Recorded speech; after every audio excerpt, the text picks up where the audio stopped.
Kamala Harris is polling worse than, get this, any president since 1995. Or let me make a correction, any vice president since 1995. The reality here is that this is not good news for the Biden administration. Of course, she's never been popular. We already knew this. But when you start looking at the polling numbers starting to come in here, it's very clear that Americans are rejecting her. They do not want to see her. And in many situations, you're barely seeing her at all. So let's go ahead and jump into this story. So a poll was conducted this month that shows that 32% of registered voters, okay, have a positive view of the Democrat, while 49%, so this is a large margin here, 49% have a negative view of her. Now, I don't know who these 32% of people are. I have no idea if they are people that are kind of these paid pollsters, and at the end of the day, there's always going to be a certain percentage of people that will simply say, hey, I approve of this person, simply because they have a D next to their name. But the reality is that for the people that have common sense, the people that know what's going on, that know what she's done, which is basically next to nothing, can clearly tell you that she is not popular. They're outright rejecting her as a candidate and will continue to do that in the future. So the resulting net negative rating is negative 17. So this is the lowest of any vice president in polls history, okay? So NBC News actually reported this on Monday, and it also noted that 39% have a very negative view of Harris. So what you're seeing is that people are rejecting her. It's very clear to anybody that's looking at the numbers, and really you don't even have to look at the numbers to be able to tell that difference. I mean, keep in mind, she was never somebody that was very popular, even when she was selected to be vice president. She was a diversity hire. Let's be honest. That's what happens when you bring people in because of their race instead of their qualifications. That they can't even make the Democrats really satisfied because no one wants her there in this position doing this. So showing its math for judging, this is the worst rating in more than 2 decades, right? I mean, that's a long period of time to have it where it's so bad. This is dating back to surveys from 1995. So the only other president to have a negative split, Mike Pence, was a 34% positive and a 38 negative in 2019, which is just a -4 rating.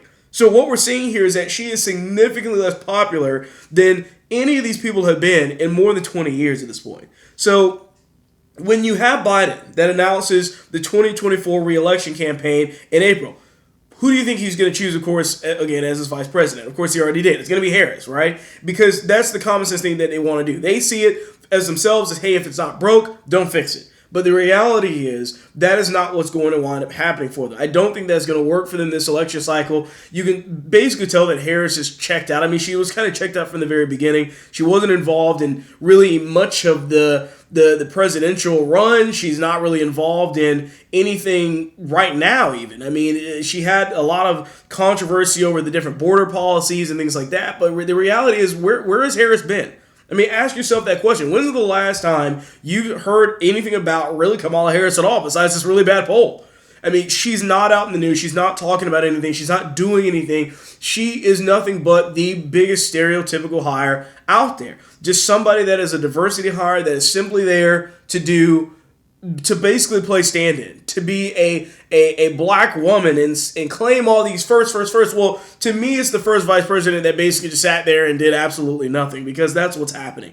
And it's showing up in these polls. So when you have the 32% that have a favorable view of her, you have to ask yourself the question, what is really going on here? And are these people really people that have some discernment? I guarantee you they don't. I don't trust any of that whatsoever. But the thing is that anyone can notice that basically she's disappeared from the public eye. She doesn't want to deal with anything. She doesn't want to talk about any issues. She's avoiding questions all the time. And if she ever is answering a question, most of the time she's laughing. I mean, that's the kind of person that you have here. She's not taking any of this stuff seriously whatsoever. So a diversity hire and a politician who has done nothing but failed upwards, right? Because she's never been successful at anything she's done, even when she was a DA before and everything. It never was successful. And here you go now today running for president, and then winding up being vice president just because of the color of her skin doesn't really help anything either, right? She hasn't done anything successful in her entire career, but yet for some reason she keeps rising in the ranks. I wonder why that is.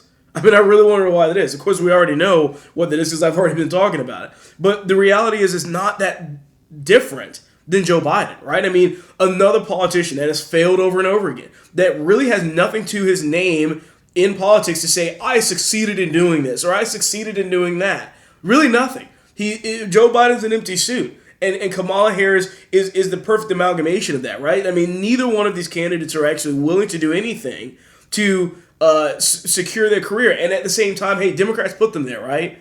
They never expected them to do anything. I think they were put in place to not do anything. But now I think Americans are realizing this. They're waking up to this, and they're recognizing that she is not qualified. Never has been, never will be. And going into 2024, this is something to take into consideration. She will continue to do the same thing and sit behind the scenes and really be what a lot of people are saying is an insurance policy for Joe Biden, right? I mean, if there's any health issues that come up, if Joe Biden kicks the bucket or something like that, which who knows what could happen.